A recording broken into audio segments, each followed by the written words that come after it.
Hello, Law 157 and LLM 457. Welcome to part one of your lecture for topic 6. If we haven't met before, my name is Fiona Burns and I am a lecturer at UNE in the School of Law, in addition to being a practicing lawyer and a practicing mediator. For those reasons, your unit coordinator, Paul Acon, my colleague, has invited me to deliver the lecture this week to you on the theory of mediation. Paul will be back with you for the next lot of lectures in relation to the skill of mediation. Now, to help orient yourself, I'm going to pull up a chart that I hope you'll find helpful. It's called the Continuum of Dispute Resolution Methods, and it's available for you on the tile for this topic. And at one end, you'll see negotiation, where the parties are speaking directly to each other with no third-party involvement. And at the other end, litigation, which is a third party deciding everything. Now, mediation sits second along the continuum there. If you are going to put facilitation into this continuum, it would most likely sit between negotiation and mediation, but really is also a form, mediation is a form of facilitation. Now, mediation involves a mediator or multiple mediators assisting the parties. Now, the mediator does not make a decision. The mediator does not decide. Their role is purely to manage the process by which the parties will reach their own decision. And we'll keep coming back to that idea today, is that mediation allows the parties to control the outcome with the assistance of an impartial third-party facilitator or multiple facilitators called co-mediators. Now, our objectives for this lecture are on your tile. We're covering this week how mediation is defined, how the definitions have evolved, what we need to think about before we embark on mediation, the stages of the mediation process, and the sources of mediator power. So let's first look at how mediation is defined. And to help with that, we've compiled a chronology of mediation definitions because it's evolved over the years. But one of the best definitions of mediation comes from Folberg and Taylor in 1984, and you'll find that in your custom publication in Astor and Chinkin's article. This definition is a classic, and I encourage you to take notes as we go today. They say that mediation is a process by which the participants, together with the assistance of a neutral third party, systematically isolate disputed issues in order to develop options, consider alternatives, and reach a consensual settlement that will accommodate their needs. And if you have your custom publication in front of you, that's page 90. So let's unpack those 6 elements in that definition. We have a process, so it's structured, it's not just a chat. And today we're going to go through what that process looks like. We have the participants. The parties are central to mediation, not the mediator. There's a third party impartial. Now, you'll note in this definition that the word neutral is used to describe the facilitator, but the description has evolved over time to now rely on the phrase impartial rather than neutral, and we'll come back to that. The mediator systematically isolates disputed issues, and they have a skill in doing that and a method to it. And then they'll help the parties to develop options and consider alternatives before they reach a consensual settlement. The parties decide when the end has come and not the mediator. Sir Lawrence Street, whose videos are on your tile, frequently emphasised that word consensual, because without consensus, you don't have a mediated settlement. You might have a negotiated compromise, but not true mediation. Next, in 1986, Christopher Moore defined mediation as the intervention of an acceptable, impartial, and neutral third party who has no authoritative decision-making power to assist disputing parties in voluntarily reaching their own mutually accepted settlement. Now, notice in 1986 that Christopher Moore uses both impartial and neutral and emphasises the absence of decision-making power, which is a key distinction from, say, the second next step along the continuum, arbitration, where the arbitrator, in fact, does have some decision-making powers, but not so in mediation. In 1996, Christopher Moore revised his definition, dropping both impartial and neutral from the opening line, and instead emphasising that the mediator should be acceptable to the parties and that the settlement should be mutually acceptable, which is a subtle, but it's an important shift. And then in 2004, when NADRAC gave their definition, that's the National Alternative Dispute Resolution Authority Council. That was a federal government advisory body until it was disbanded. It gave you a fairly long and descriptive definition, which I would say is more of a description than a definition. And so we'll move forward now to the current definition under the AMDRAS scheme, which was introduced in 2025. The Australian Mediator and Dispute Resolution Accreditation Standards describe mediation as a confidential, facilitative process in which the parties to a dispute endeavour to reach decisions and or agreements with the help of a dispute resolution practitioner, the mediator, who does not have a determinative role and does not advise the parties unless with their express consent. And notice what's changed there is that there's no mention of neutrality. The emphasis is on confidentiality, facilitation, and self-determination.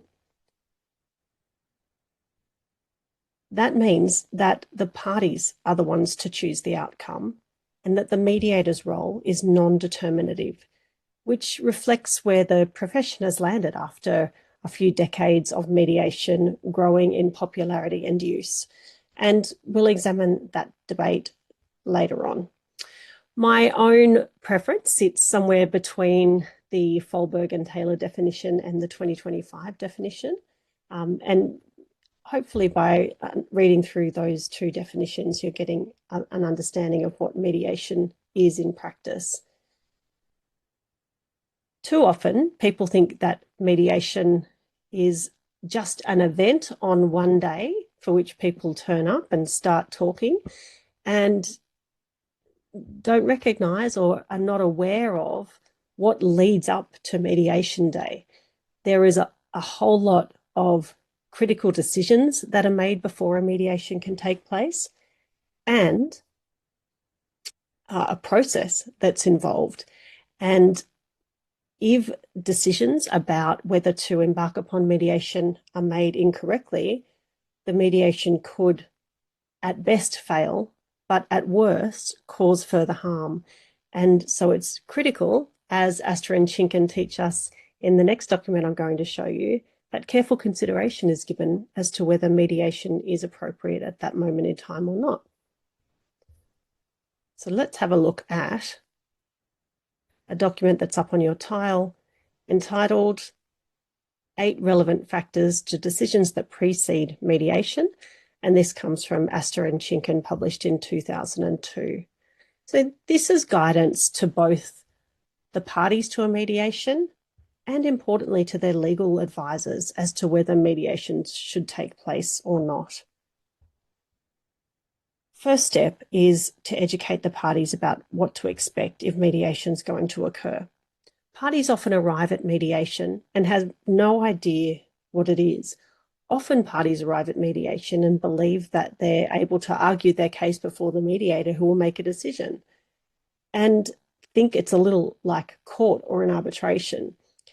They might think that the mediator is there to fix everything, or tell them what to do. They might be terrified about sitting in a room with the person they're in conflict with.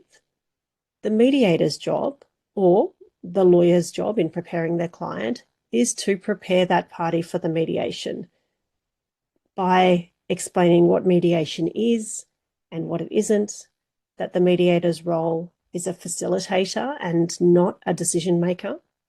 They'd need to explain what happens on the day, what kind of outcomes are possible, whether it might be a full agreement or a partial agreement or no agreement at all, and that mediation is both voluntary and confidential. Informed consent to mediation is essential. Parties can't meaningfully participate if they don't understand the process of mediation. Second on our list is careful intake, especially in family and interpersonal disputes. Intake means the gathering of information about the nature of the dispute, the parties' circumstances, and any safety concerns or power imbalances. And I'll pause at this moment to give you a content warning. Today we're discussing mediation generally and also family mediation, particularly in the second half of the lecture. And in the context of family separation, there may need to be a discussion of family violence or coercive control or threats of violence. And we'll be examining those now and in the rest of the lecture. So please, if those issues affect you, be warned that we will be discussing those, and please take care of yourself. Seek appropriate counsel if need be. And when we talk about screening, that is the mediator working with the parties to the mediation to assess whether mediation is a suitable process for those parties to enter into, whether it's a safe process. And in family mediation, that would include looking for histories of family or domestic violence, including physical, emotional, financial violence or coercive control, or whether there might be child abuse or child protection concerns. Mediators would look for mental health issues, which might be relevant both to the history and to how mediation is conducted, so that mediation could accommodate any particular needs of the parties. Mediators would look for any indication that there had been substance abuse, both because it might be relevant to the conversations that the party's going to have, and also relevant for the mediator to look out for on mediation day to ensure that the parties are knowingly and willingly entering into mediation and aware of their surroundings and any agreements that they might be going to reach. The point is that if mediation is not safe or appropriate, then proceeding has the potential to cause serious harm, which should be avoided. Number 3 is to look out for power imbalances. So even when it's assessed that mediation is suitable from all other angles, there may be a power imbalance between the parties. And it could be either in a family law setting or even in a matter where there's an unrepresented party going up against a giant company, and that happens. One of the mediator's responsibilities is both to look for power imbalances and to find ways to address power imbalances between the parties.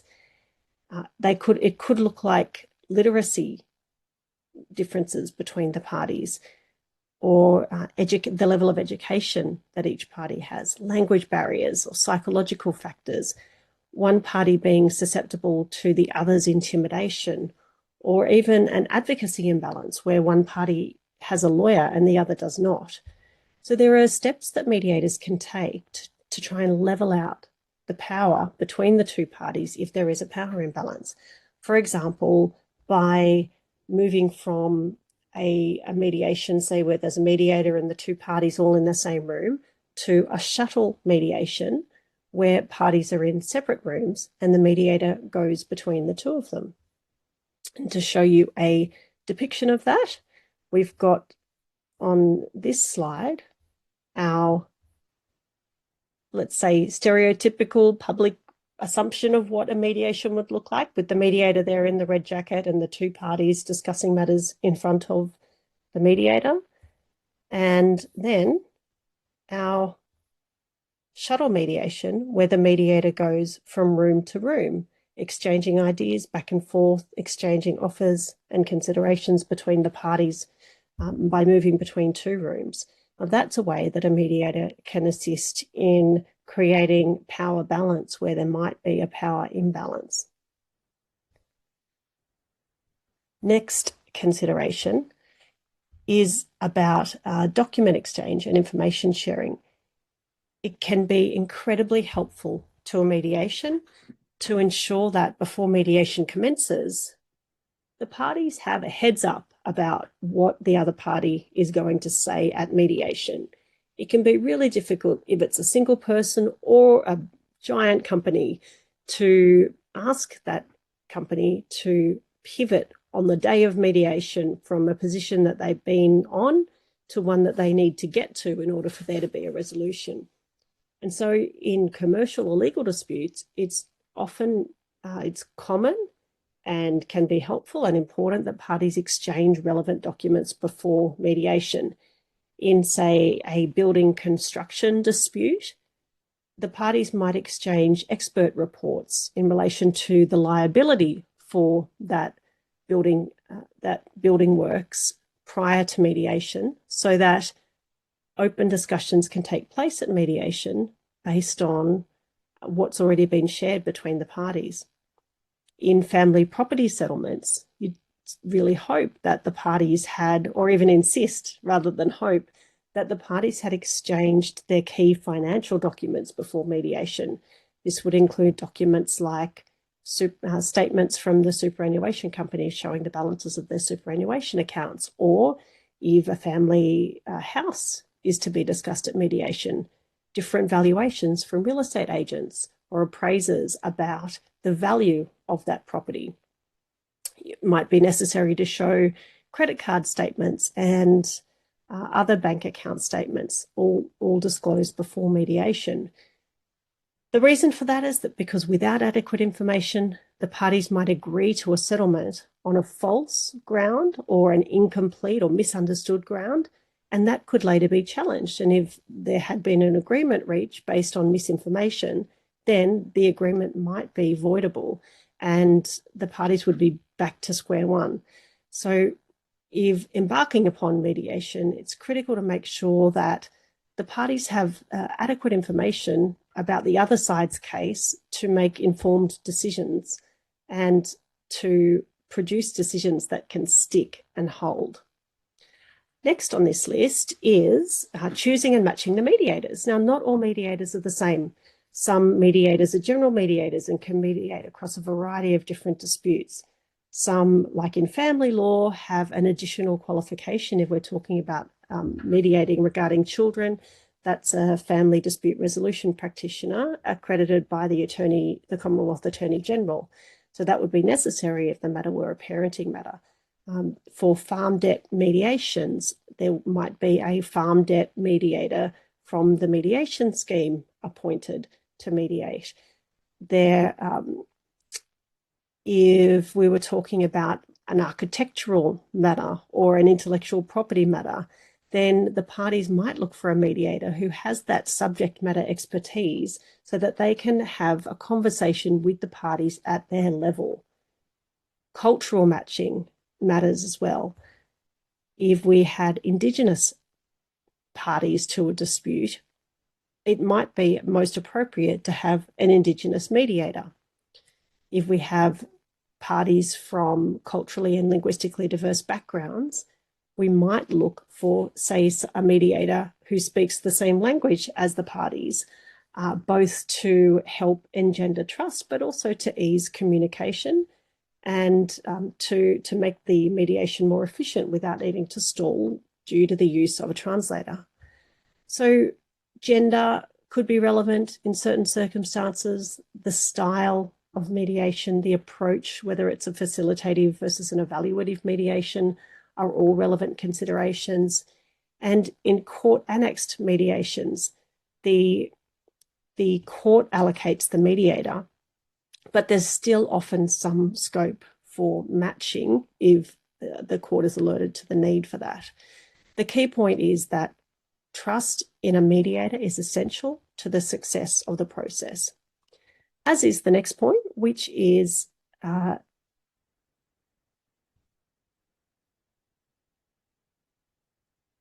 both the technical expertise, as we've just discussed, and who should attend the mediation itself. Again, in family disputes, usually the people attending the mediation are the parties themselves, sometimes with support people or lawyers, whereas in commercial disputes, there might be multiple company representatives with not only one lawyer, but at times 4 or 5 lawyers in attendance. There might be multiple barristers, there might be representatives from both the insurance company and from the insured party in attendance at the mediation. The question of whether lawyers should attend and whether they should speak on behalf of their clients or their clients should speak for themselves varies by setting.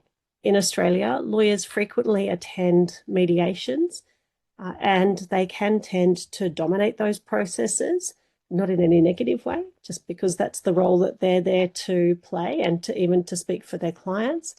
But that can be a problem if it means that the parties themselves feel that they have not had a voice. And one of the huge benefits of mediation is that it is an opportunity for parties to speak and feel heard and hopefully share their version of the events that led them to be there without being interrupted or argued with. And it's important that even if they are represented, that they still have that opportunity. Now, finally on this list is that there are some disputes involve more than 2 parties, of course, multiple parties. Some environmental disputes, for example, would include developers, community groups, traditional custodians, and government bodies. And it can be important to ensure before embarking on mediation that all key stakeholders have been identified. The last thing that you want to have happen is to reach the end of a mediation and reach an agreement and discover that there were empty chairs, that there were people who should have been at the table but were not. Multi-party mediations require really careful pre-mediation planning to avoid becoming chaotic and unproductive. Now, mediation does not simply just happen. It's not announced and a date set. As you can tell from this, there's a lot of pre-planning that goes into it. And that can be critical to ensuring that there's power dynamics that are managed and under control for mediation, and that it can be a successful occasion by ensuring that the parties have exchanged anything they might need to beforehand. All right, let's move on now to look at mediation process. So these are the stages that parties go through in a mediation. And we're looking at that using a diagram that is on your tile, which has in the past been referred to as the egg model, adapted from Charlton and Dewdney, who are attributed there, but which in this model we're calling the contemporary mediation model. And you can see that the diagram in front of you is shaped like an egg. The width of the egg is the width of the egg, and both the width of the horizontal bar is the time that's allocated to each stage of the mediation. And then on the left, you can see we have time moving from focusing on identification of issues and the past to focusing on future solutions. So we're going to work our way through this process now so that you can understand what a mediator does. The mediator doesn't just sit there and wait for the conversation to flow. The mediator brings the process and the parties bring the problems. Mediator brings the process and the parties bring the problems. So the mediator is going to make sure that to assist the parties, the mediator will lead the parties through this process. And this is the kind of structure that could be applied to many different problems arising between many different parties. All right, number one, pre-mediation is a lot of what we've just discussed. It is thinking about what needs to happen to ensure the best likelihood of success at the mediation, success or a negotiated outcome.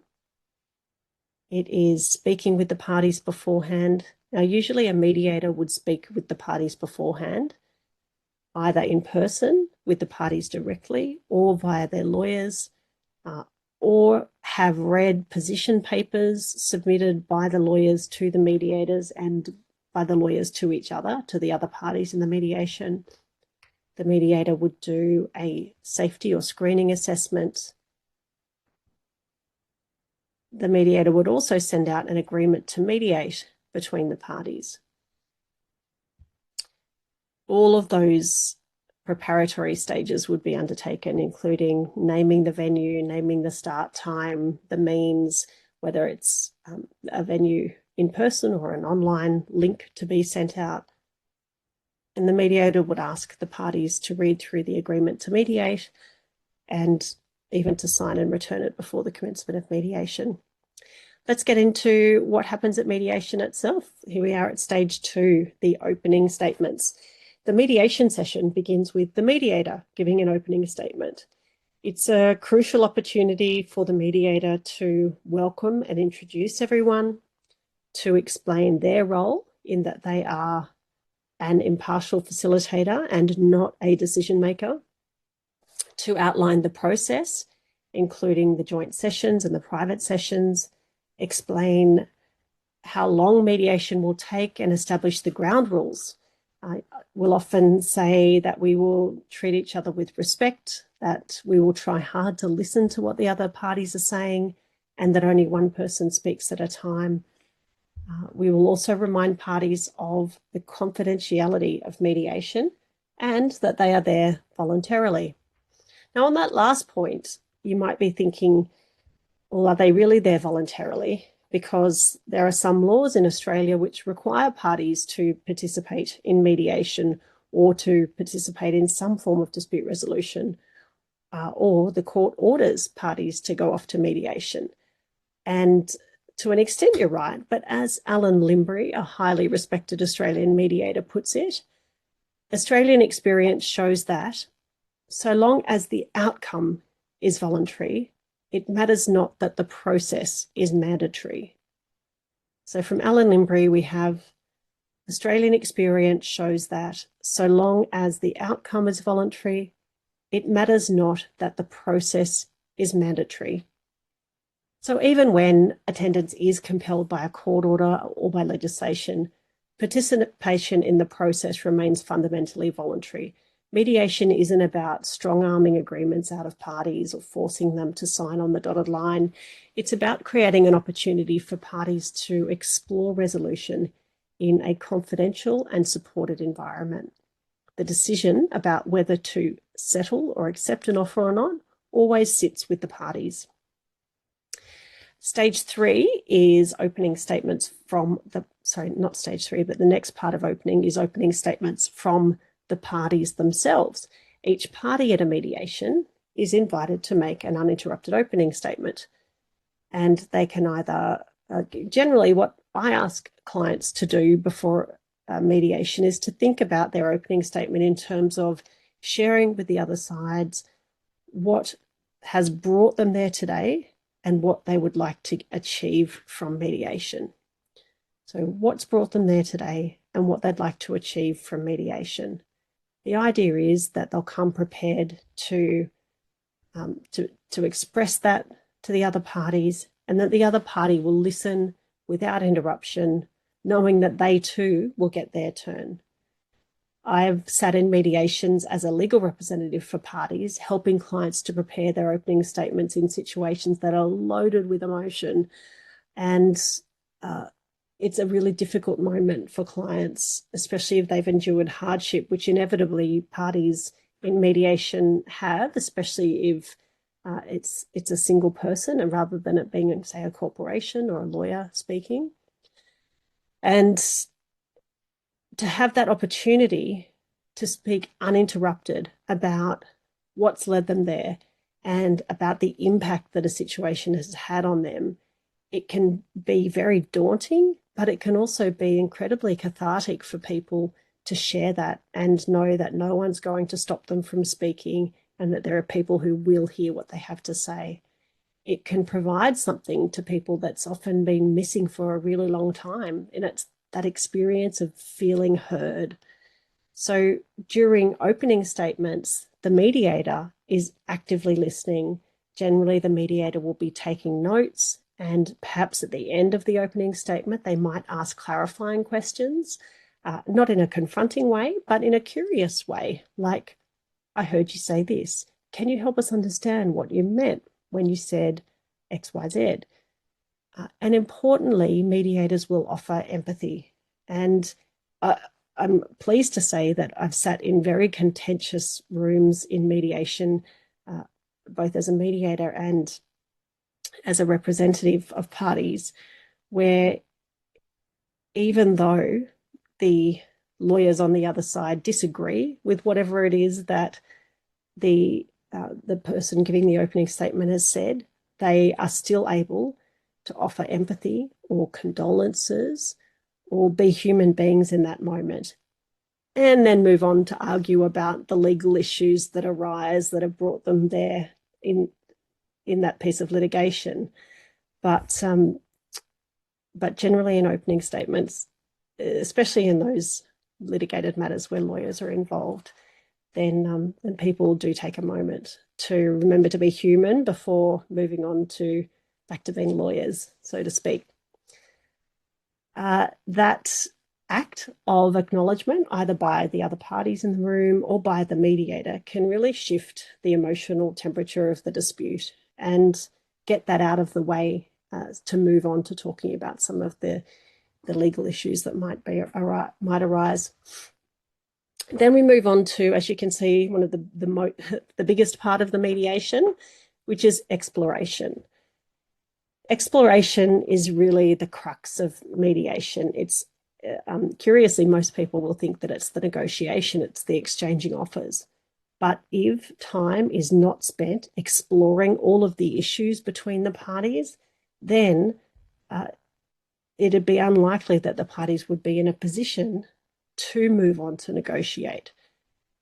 It's so important because mediation is not just about everyone arriving and stating their positions and then starting to haggle. The mediator first ensures that the parties understand why everyone's there, how they observe the issues in dispute, what the issues in dispute are, and what each party is interested in. And they do that by setting an agenda for the discussion after hearing the opening statements. The mediator will hear the opening statements and then from that elicit the items that they're hearing each of the parties wants to bring to the table for discussion. And it's like a menu of conversation. So, so I've heard you say that you'd like to talk about where the children attend school. And so then the children's education becomes an item on the menu of conversation for that day. Or if it's a commercial dispute, it might be, I'm hearing you say that you've read both of the expert engineers' reports and that there are some fundamental differences in the way that the engineers have reached their conclusions. So let's add to our agenda for discussion the formulation of the engineers' opinions. And so that's expressed in a neutral way, in that we're not saying which of the engineers is right or wrong. It's just that both parties are interested in exploring how the engineers have come to reach the opinions that they have. And then that will be a topic of conversation that's explored during mediation. The mediator will also be quick to identify areas of common ground. If a mediator can hear the parties and point out to them that they actually have more in common than they might realize, that can be a real revelation because those parties may have been in conflict for years. And hearing an impartial person say to them, I can see that you do actually agree on this item, or that this, even if this is a challenge that is persisting between the two of you, that you agree that that's a challenge that you're both finding it difficult to overcome. that can be somewhat of a revelation to have that pointed out to them at times.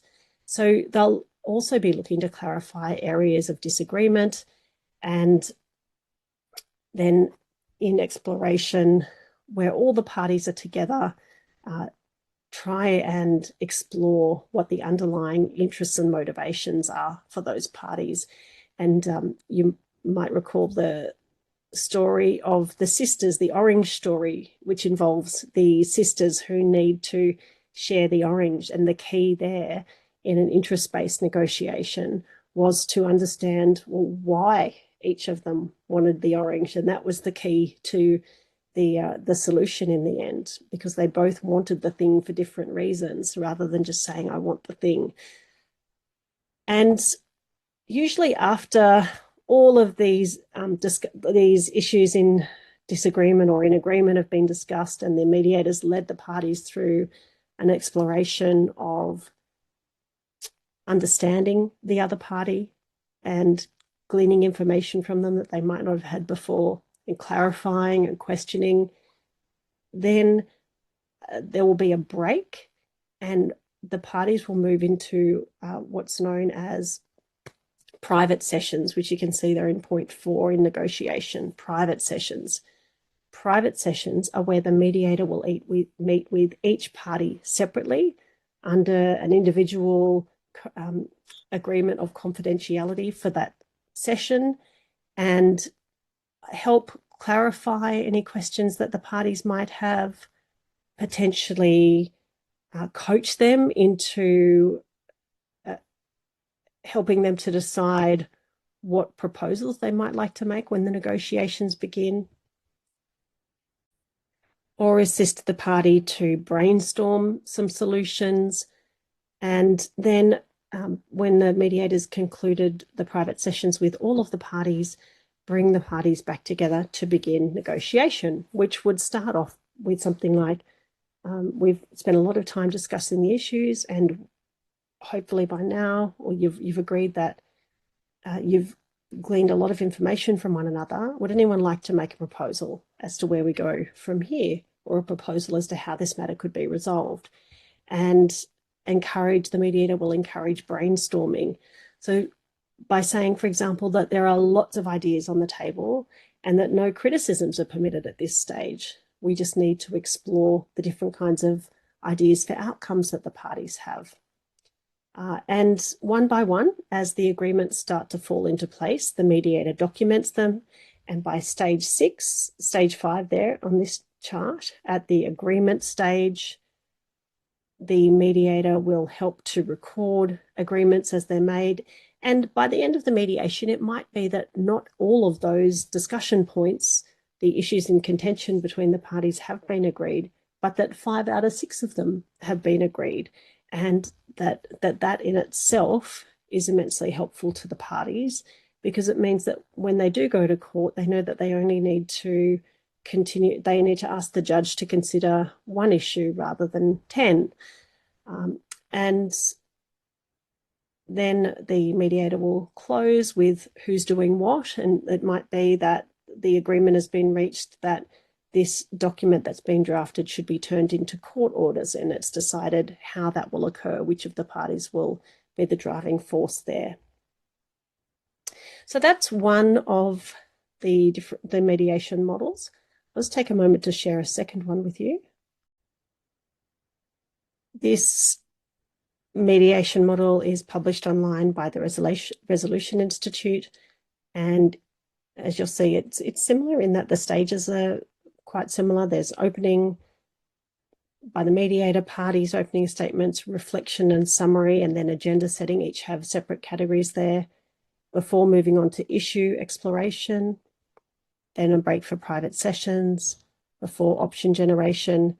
There it's got another break for private sessions, which is entirely possible because if certain agreements are reached during negotiations, but the mediator or the parties might need to speak with the mediator privately so that they can continue to have those negotiations, and they might take a break, brainstorm further ideas privately with the mediator, and then rejoin the group, and then agreement and closure.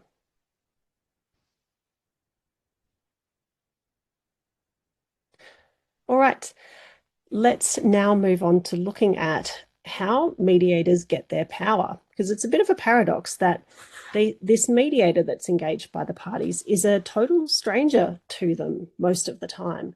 They don't have formal power designated to them.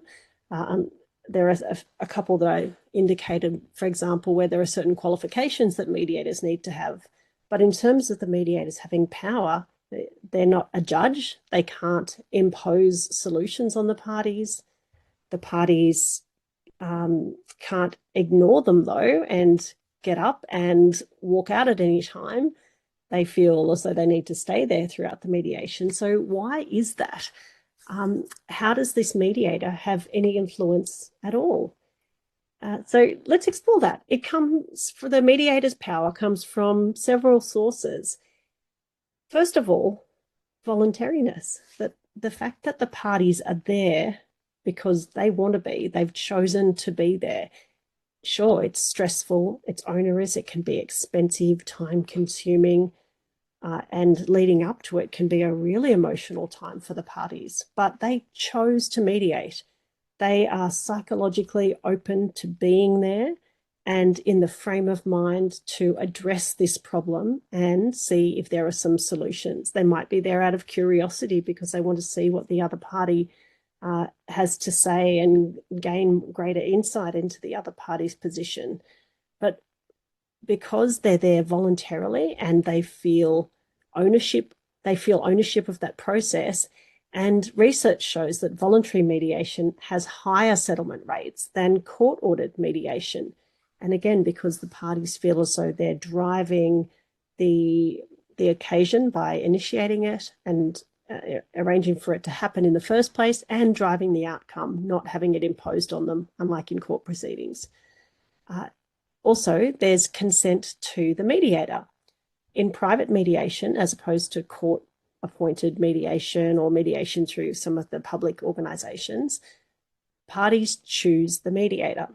Here's how this would happen. Let's say you've got a matter that's being litigated and the parties all have lawyers. One of the parties might initiate mediation by saying to the other lawyer, we should mediate. Let's see if we can mediate and get a resolution here. Okay, well, write to me and propose a couple of mediators. So they'll write a letter to the other side and say, here are three mediators that we suggest using in this matter. Could you indicate which of these is suitable? And the other party might write back and say, they're all suitable, or we prefer this one, and then move forward with that one selected mediator. Now, that's one way to do it, or it might be that one party contacts a mediator directly and says, I'd like to engage you. Can you liaise with the other party to see whether they would be interested in mediating too? And then the mediator does that. So the fact that the parties have a choice in who their mediator is creates a legitimacy that it's somebody that the parties have chosen. The mediator's authority comes from the parties consenting to that mediator being there to assist them. And it means that the mediator needs to work hard to earn that trust and to keep that trust by remaining impartial, which is the next critical factor in giving a mediator power, is that they are impartial. The mediator has no vested interest in the outcome. You might have heard people talk from time to time about getting a friend to be their mediator because they think that they can help them understand the issues. Let's say it's a relationship that's in a breakdown and they invite a mutual friend to mediate for them. At some point, it's likely that one of the parties will feel as though that friend does have a bias one way or the other, or that friend is is being an adjudicator and telling them what they should do, as opposed to a selected, deliberately impartial mediator who is not aligned with either party. And that makes them a trusted intermediary in a way that no mutual friend or connected party could be. And importantly, and this is subtle, a mediator shouldn't even care if the matter settles, because the moment a mediator starts wanting a settlement, they might risk subtly shaping the process toward that outcome. The outcome, the choice in how the matter concludes at mediation is up to the parties. And it may be that court is the best place for that particular group of parties. So remember that mediators bring the process and the parties bring the problems. That's a key component to the mediator not having a vested interest in the outcome. Next source of power is the distance from the dispute. The mediator is not emotionally entangled in the mediation. They haven't had their feelings hurt by the parties in dispute. They're not defensive in any way. They have an emotional distance that allows them to stay calm when parties are upset, to see solutions that the parties might not be able to see themselves, and to reframe any inflammatory language into neutral language. They can model calm and respectful behavior, and they can help to shift emotions and the emotional tone of the room. Mediators also bring with them the ability to listen and to build rapport. And these are skills which no doubt Paul has already addressed with you. But a skilled mediator listens deeply. They don't just listen to words, but they're looking for the emotions and the underlying needs under what is being said. And when a mediator reflects back to the parties what they're hearing, they're not just saying the words, they're also saying the hidden meaning behind it, that so that the parties can feel truly heard. And it might be for the first time in the dispute that the parties are able to feel that somebody can really understand what it is that they're wanting to express. And when you did your quotes on listening, you might have heard one by Carl Menninger that said, "Listening is a magnetic and strange thing, a creative force. When we are listened to, it creates us, makes us unfold and expand." And that's what a good mediator can do. Really importantly, a mediator is also acting under the bounds of confidentiality. What's said in mediation can't be used in court. There's a cone of silence that comes down over the mediation process. A signed confidentiality agreement is signed at the start. Is signed at the start of the mediation process, and the parties are also told during the mediator's opening statement that the process is confidential. So parties cannot share what happens at mediation outside of that discussion, and that is aimed to encourage parties to express themselves in ways they might not if in a public setting. For example, by admitting weaknesses, by exploring settlement offers that they would not make in open conversation, and to take risks that they otherwise wouldn't take. The mediator controls what gets shared and what stays private, and that gives them significant influence over the process. And speaking of process, another source of power for mediators is the process expertise that they bring. The mediator brings a structure to what would otherwise be chaos. We just looked at those models of mediation, both the EGG model or the contemporary mediation model and the Resolution Institute Diamond model. And that brings what has previously been most likely one of the messiest times in people's lives to some sort of organized form and structure.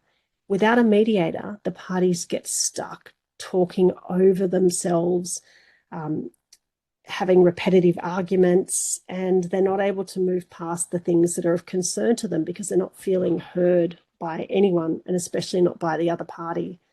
But a mediator often does more than just referee a conversation, but having someone there to remind people of the rules and encourage people to listen, and providing a framework for the conversation can ensure that people's issues are addressed in a systematic and calm, careful, deliberate way, that the issues are prioritized in order of what's most important, that the options are generated in a systematic way, and that agreements are documented. So the mediator controls the how, even though the parties control the what. So to sum up, although the mediator doesn't sit there in a wig and gown like a judge does, publishing decisions, they do bring a huge power to the process. Voluntariness, consent, impartiality and trust, emotional intelligence and interpersonal skills, and process expertise. And in the right hands, those skills can be extraordinarily effective. So I'll leave you there for the first part of this week, and I'll see you again very shortly for part 2 in topic 6.